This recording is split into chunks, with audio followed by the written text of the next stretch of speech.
ಇನ್ಮೇಲೆ ಈ ಮನೆಗೂ ಅವನಿಗೂ ಯಾವ ಸಂಬಂಧನೂ ಇಲ್ಲ. ಈ ಮನೆಯಾಗ ಏನೇ ನಡೆದ್ರು ಅವನ ಈ ಮನೆಗೆ ಬರ್ಕೊಡ್ದು. ಅವನ ಮುಖ ದರ್ಶನ ಯಾರು ಮಾಡ್ಕೊಡ್ದು.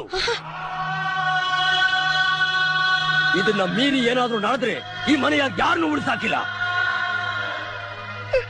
ಅಪ್ಪನ ಮಾತಿಗೆ ಬೆಲೆ ಕೊಡ್ತಿರೋ ಅವನೊಬ್ಬ ಅಪ್ರಯೋಜಕ. ಅವನ ನಂಬ್ಕೊಂಡು ಹೆತ್ತೋರ್ನೆ ಬಿಟ್ಟು ಬಂದಿರೋ ಇವಳು ಅದೇ ಅದೇ. ಇವರಿಬ್ರು ಯಾವತ್ತೂ ಉದ್ಧಾರ ಆಗಕ್ಕಿಲ್ಲ. ನೋಡು, ಆ ಪತ್ರದಾಗೆ ಅವನಿಗೆ ಸೇರ್ಬೇಕಾದ ಆಸ್ತಿನೆಲ್ಲ ಬರೆದಿಟ್ಟಿದೀನಿ. ಅದನ್ನೆಲ್ಲ ತಗೊಂಡು